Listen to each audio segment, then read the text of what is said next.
नमस्कार, जय हिंद साथियों। एक बार फिर से स्वागत है आपका मेरे यूट्यूब चैनल स्टडी विद सागर में। आशा करता हूँ आप सभी लोग अच्छे होंगे, आपकी तैयारी अच्छी चल रही होगी। देखिए, जैसा कि आप सभी को पता है कि उत्तराखंड में सब इंस्पेक्टर के पदों पर भर्ती आई है। 222 पदों पर ये भर्ती आई है, जिसमें अग्निशमन अधिकारी की भी भर्ती आई है।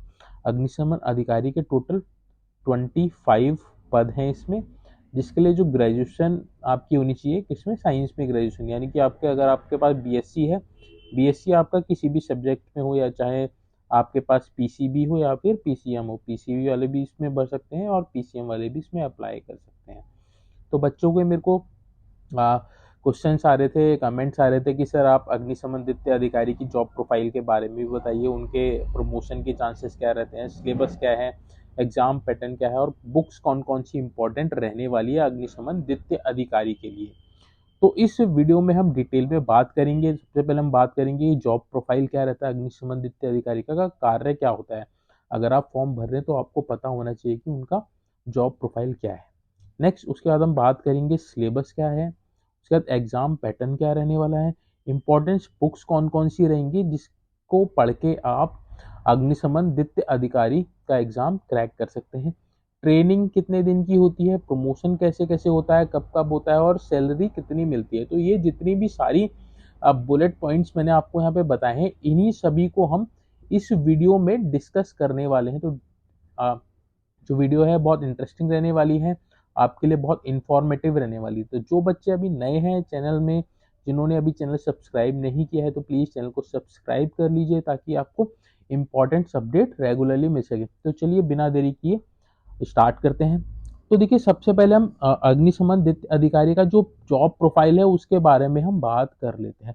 तो देखिए, जो अग्निशमन द्वितीय अधिकारी होता है इसको FSSO भी बोला जाता है, यानी कि अ, ये आपका फायर सेकंड स्टेशन ऑफिसर होता है, यानी कि अग्निशमन द्वितीय अधिकारी इसको बोला जाता है। तो इनका देखिए जॉब प्रोफाइल क्या होता है, ये जितने भी हमारे जीरो में फायर स्टेशन होते हैं, फायर स्टेशन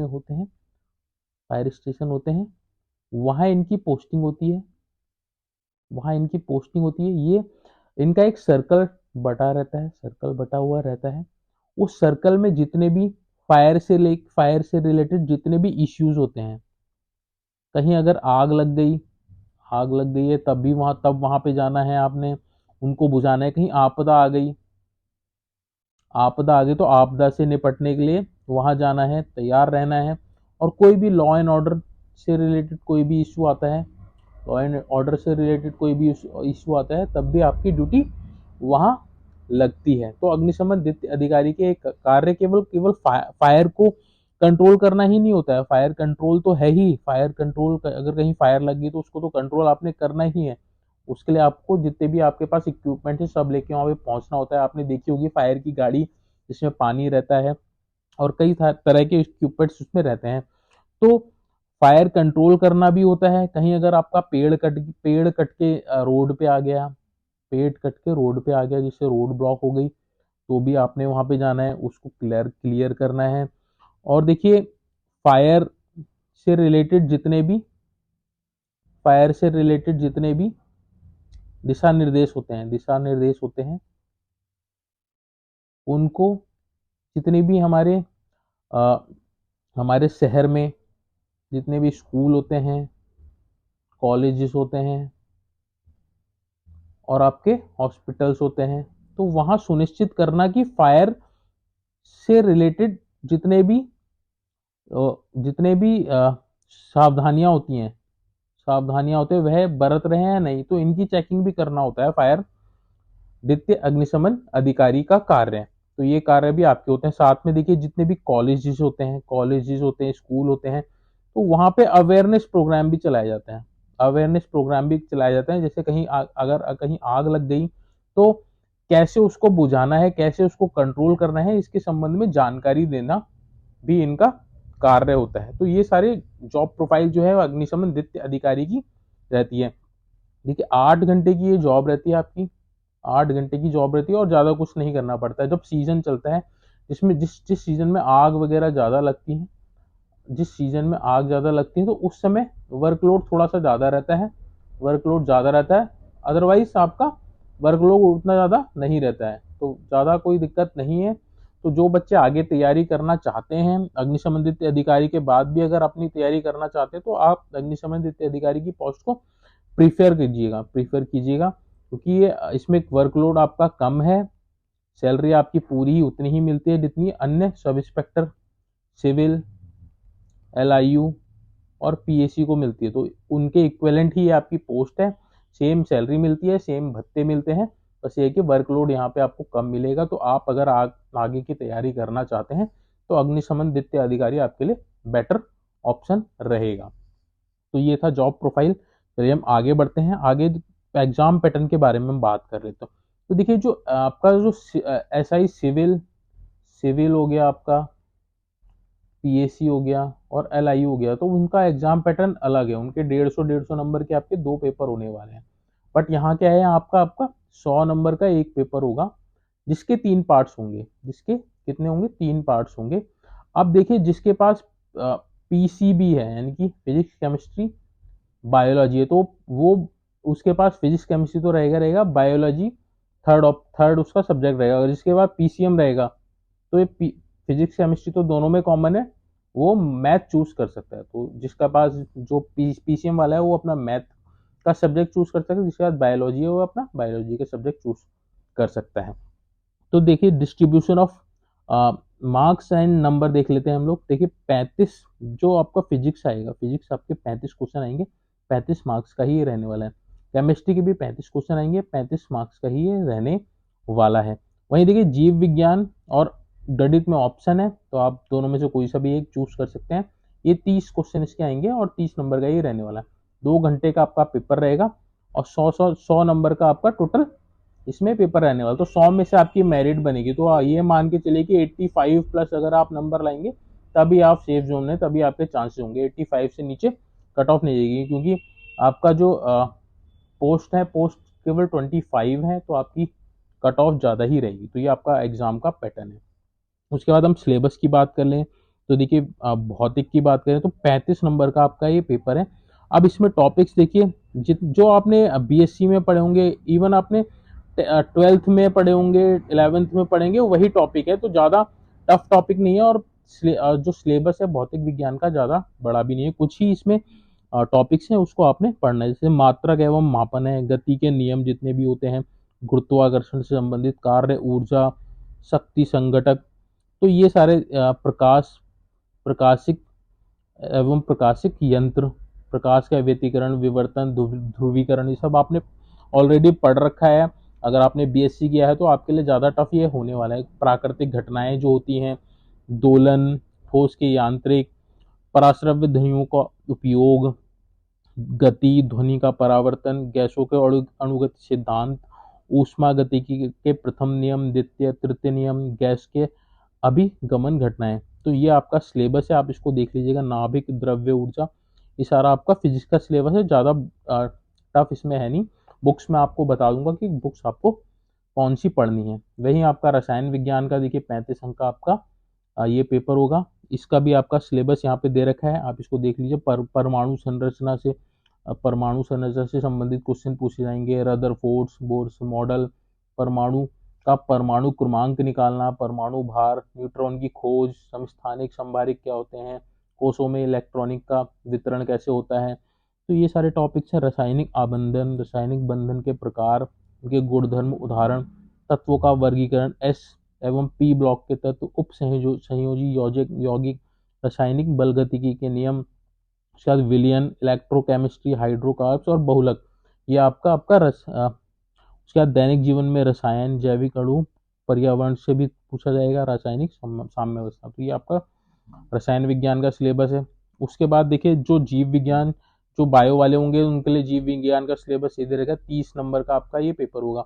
जंतु एवं पादप कोशिका, प्रोटीन, कार्बोहाइड्रेट्स, न्यूक्लिक अम्ल, मेंडले के अनुवंशिकता का नियम, पारिस्थितिकी तंत्र, यानी कि इसमें पर्यावरण से भी थोड़ा सा आएगा, जैव विविधता, वर्गीकरण। तो आपका जो सिलेबस दिया है उसके अकॉर्डिंग आपने पढ़ना है। वहीं जिनका गणित, जो PCM वाले हैं जो गणित चूज करना चाहते हैं, तो उसका ये आपका सिलेबस इसमें दे रखा है। ये भी बहुत आसान दे रखा है। LCM HCF, घातांक एवं करणी, द्विघात समीकरण। तो ये सिलेबस, ये वाला सिलेबस पूरा आपका वही है जो आपने एल आई यू और सिविल और पीएससी के लिए जो आपने पढ़ना है, पूरा ही सिलेबस उसका वही है। तो जिन बच्चों ने जो बच्चे दोनों का ही मतलब एसआई सिविल एलआईयू और पीएससी का भरेंगे, और जो जिनके पास पीसीएम है और जो एफएसएसओ का भी भरेंगे, तो उनके लिए सेम ही रहने वाला है, तो उसमें दिक्कत आएगी नहीं आपको, आपके लिए चांसेस और अच्छे हो जाएंगे। तो जिनका ये जो चारों पोस्ट हैं आपकी, एलआईयू, सिविल, पीएससी और आपका एफएसएसओ, तो जिसके चारों पेपर होंगे, मतलब पेपर तो आपका इन तीनों का एक ही होगा और एफएसएसओ का अलग होगा आपका। तो जिनने जो चारों पोस्टों के लिए एलिजिबल है उनके लिए अच्छा मौका है। नेक्स्ट देखिए, अब हम बात कर लेते हैं अग्निशमन द्वितीय अधिकारी की परीक्षा में सफलता हेतु महत्वपूर्ण किताबें कौन कौन सी रहने वाली है। तो देखिए, ज़्यादा कुछ आपने पढ़ना नहीं है। आप अब देखिए, ये जो एग्जाम कराएगा यूकेपीएससी द्वारा कराया जाता है, तो ज़्यादा डीपली ये पूछेगा नहीं। एनसीईआरटी बेस्ड इसका रहता है, एनसीईआरटी बेस्ड एग्जाम पैटर्न इसका रहता है। तो इसके लिए देखिए एक बुक आती है, यह महेश कुमार बलवाल जी बहुत ही अच्छे राइटर हैं, इनकी बुक बुक बहुत अच्छी होती है, बहुत अच्छे से समझाते हैं और टू द पॉइंट रहती है, टू द पॉइंट रहती है। आपने ज़्यादा, आपका टाइम वेस्ट होगा नहीं, कम समय में आप बहुत ज़्यादा कवर कर सकते हैं। तो ये एक बुक है, इसमें आपका भौतिक एवं रसायन दोनों के आपको टॉपिक मिल जाएंगे। आपका जितना भी सिलेबस है सारा इस बुक से कवर हो जाएगा, सारा सिलेबस आपका कवर हो जाएगा भौतिक और रसायन का। तो ये बुक आप ले लीजिएगा, एनसीईआरटी बेस्ड ये बुक रहने वाली है, और 6 से लेके 12th तक के जितनी भी एनसीईआरटी की किताबें उनका सार है इसमें, उनका सार है इसमें, सारे क्वेश्चंस आपको यहाँ से कवर हो जाएंगे। महेश कुमार बलवाल जी की ये बुक है, इसका जो लिंक है वह मैं डिस्क्रिप्शन में दे दूंगा, जो बच्चे परचेज करना चाहते हैं वहाँ से उसको परचेज कर सकते हैं। नेक्स्ट देखिए, जीव विज्ञान की ये भी आपकी एनसीईआरटी बेस्ड है, ये भी आपकी एनसीईआरटी बेस्ड है, और ये भी आपके महेश कुमार बड़वाल जी की बुक है, बहुत अच्छी बुक है और बहुत ही टू द पॉइंट इसमें आपको दे रखा है, टू द पॉइंट इसमें दे रखा है, तो आप इसको परचेज कर लीजिएगा। इसमें भी आपका जो एनसीईआरटी बेस्ड है 6th से लेके 12th तक के जितने भी आपके इंपॉर्टेंट टॉपिक है उन सभी को कवर किया गया है यहाँ पे। तो सारे जितने भी क्वेश्चंस आपके बनने के चांसेस रहेंगे इसमें से कवर हो जाएंगे, सारा आपका सिलेबस इसमें आपको मिल जाएगा, तो आपने कहीं भटकने की जरूरत नहीं है। बाकी जो आपका टॉपिक अगर नहीं मिलता है तो आप इंटरनेट का की मदद लीजिए और उनके शॉर्ट नोट्स आप खुद बनाइए, ये स्ट्रेटेजी आपकी रहनी चाहिए। नेक्स्ट देखिए, जिनका मैथ का होगा, जिनका बायो नहीं होगा, जिनका मैथ होगा, तो मैथ के लिए आपकी एस चंद की बुक आती है, एस चंद की बुक आती है, doctor R S Agarwal, doctor R S Agarwal की ये बुक रहती है, बहुत अच्छी बुक है, मैथ के लिए सबसे अच्छी बुक है। इसमें आपको बहुत ही डिटेल में सारे टॉपिक्स मिल जाएंगे, आपका सारा सिलेबस इसमें कवर हो जाएगा, तो ये बेस्ट बुक है आपकी मैथ के लिए। तो इसका लिंक भी मैं डिस्क्रिप्शन में दे दूंगा, आप वहाँ से जाके इसको परचेज करते हैं। तो ये सारी बुक्स हैं, और एक ये जो सबसे इम्पोर्टेंट बुक आपके लिए रहने वाली है, ये आपकी ल्यूसेंट की रहने वाली है यहाँ पे। तो ल्यूसेंट में आपने ऑप्शनल लेनी है, ये एक सामान्य विज्ञान की, मतलब साइंस की ऑप्शनल वाली एक अलग बुक आती है, साइंस की एक अलग ऑप्शनल वाली बुक आती है जो आप देख रहे होंगे स्क्रीन पे, आप इसको जरूर परचेज कर लीजिएगा। इसमें एमसीक्यू रहेंगे, आपको प्रैक्टिस के लिए बहुत इंपॉर्टेंट रहने वाली है। तो ये बुक आपके पास होनी ही होनी चाहिए, 100% आपके पास होनी ही चाहिए अगर आप एसएसओ का पेपर देने जा रहे हैं। ये आपके लिए रामबाण सिद्ध हो सकती है, ये आपके लिए रामबाण सिद्ध हो सकती है, बहुत इंपॉर्टेंट ये बुक रहने वाली है। इससे आपको क्वेश्चंस की समझ आएगी, किस तरह के क्वेश्चंस पूछे जाएंगे। तो इंपॉर्टेंट बुक है, तो आप इसको जरूर परचेज कर लीजिएगा, लिंक डिस्क्रिप्शन में दे दिया गया है। चलिए, ये सब हमने बात कर लिया, हम बात कर लेते हैं ट्रेनिंग की। तो ट्रेनिंग इसकी आपकी 1 साल की ट्रेनिंग होगी, 1 साल की इसमें आपकी ट्रेनिंग होगी। इसमें आपको कई सारी ड्रिल सिखाई जाएंगी।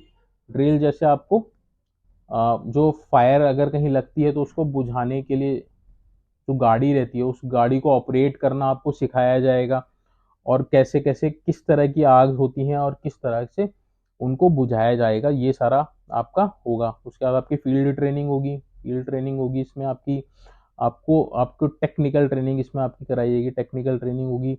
आर्म्स एम्यूनिशन ट्रेनिंग होगी, आर्म्स एम्यूनिशन यानी कि आपको राइफल वगैरह चलाना भी इसमें सिखाया जाएगा।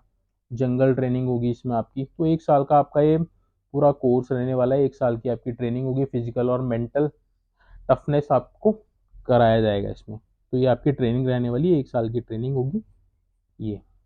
ये आपकी कहीं भी हो सकती है, देहरादून भी हो सकती है, हरिद्वार भी हो सकती है, आपकी पीटीसी नरेंद्र नगर में भी हो सकती है। वो अवेलेबिलिटी ऑफ ट्रेनिंग सेंटर पे डिपेंड करता है कि कहाँ पे अवेलेबिलिटी है। कहीं ट्रेनिंग नहीं चली तो आपकी ट्रेनिंग वहीं करवाई जाएगी। प्रमोशन की बात करें तो देखिए, सबसे पहले आप एफएसएसओ के पद पे पोस्ट होंगे। जब आपका सिलेक्शन होगा उसके बाद आप 6 से 7 साल में या फिर 10 साल में, 6 से 7 साल जनरली में आप एफएसओ बन जाएंगे, यानी कि फायर स्टेशन ऑफिसर आप बन जाएंगे। ये आपकी इंस्पेक्टर रैंक की पोस्ट होती है। एफएसएसओ जो होता है ये आपका सब इंस्पेक्टर रैंक की पोस्ट होती है, तो इसमें आपको 2 स्टार मिलेंगे, 2 स्टार मिलते हैं। वहीं उसके बाद आप एफएसओ बनेंगे, इसमें ये इंस्पेक्टर रैंक की पोस्ट है, इंस्पेक्टर रैंक की पोस्ट है, इसमें आपको 3 स्टार मिलेंगे और इसमें आपका ग्रेड भी बढ़ जाएगा। उसके बाद लगभग 10 साल बाद आप सीएफओ बन जाएंगे, जो आपकी डिप्टी एसपी रैंक की पोस्ट होती है। ये गेजेटेड पोस्ट होती है, तो यहाँ तक आप इजीली पहुंच जाएंगे अगर आप एफएसएसओ सेलेक्ट हो जाते हैं। तो ये आपका प्रमोशन के चांसेस हैं 10 से, यानी कि 15 साल में आप गेजेटेड ऑफिसर इसमें बन जाएंगे। सैलरी की बात करें तो देखिए, लेवल 7 की ये जॉब है, लेवल 7 की ये जॉब है। 4600 ग्रेड पे इसमें रहने वाला है। जो आपका सब इंस्पेक्टर का ग्रेड पे रहता है वही सेम इसमें भी ग्रेड पे है। तो इसमें 44,500 आपका बेसिक रहता है। इसमें आपके अलाउंसेस जुड़ जाते हैं, अलाउंसेस इसमें जुड़ जाते हैं, तो टोटल लगभग 55,000 रुपये सैलरी आपको इन हैंड इसमें मिल जाएगी, जो बहुत अच्छी जॉब है। जो लगभग 5,000 रुपये आपकी पर ईयर इसमें बढ़ती रहती है, पर ईयर इसमें बढ़ती रहती है 5,000। और आपको कई सारी इसमें सुविधाएं मिलती है। आपको सीएल मिलती है, ईएल मिलती है, एमएल मिलती है, तो कई तरह की आपको सुविधाएं मिलती है। सारी छुट्टियां भी आपको मिलती हैं। तो और बाकी आपको रहने के लिए सरकारी आवास मिलेगा, सरकारी आवास मिलता है। तो कई सारी इसमें सुविधाएं मिलती है, तो अच्छी जॉब है और वर्कलोड कम है, तो आपके लिए बेस्ट ऑप्शन ये रहने वाला है। तो आप अपनी मेहनत को कंटिन्यू रखिए। बाकी सारी चीज़ें मैंने आपको बता दी हैं, बुक्स मैंने आपको बता दी हैं। बुक्स के सारे जितने भी लिंक्स हैं उनको मैं कमेंट सेक्शन में मेंशन कर दूंगा, आप उसको वहाँ से जाके परचेस कर लीजिएगा अगर आपने अभी परचेस नहीं किए। अगर आपको वीडियो अच्छी लगी तो प्लीज़ वीडियो को लाइक कीजिएगा, चैनल को ज़्यादा से ज़्यादा सब्सक्राइब कीजिएगा, और ताकि आपको इम्पोर्टेंट अपडेट रेगुलरली मिल सके। Thank you so much for watching this video.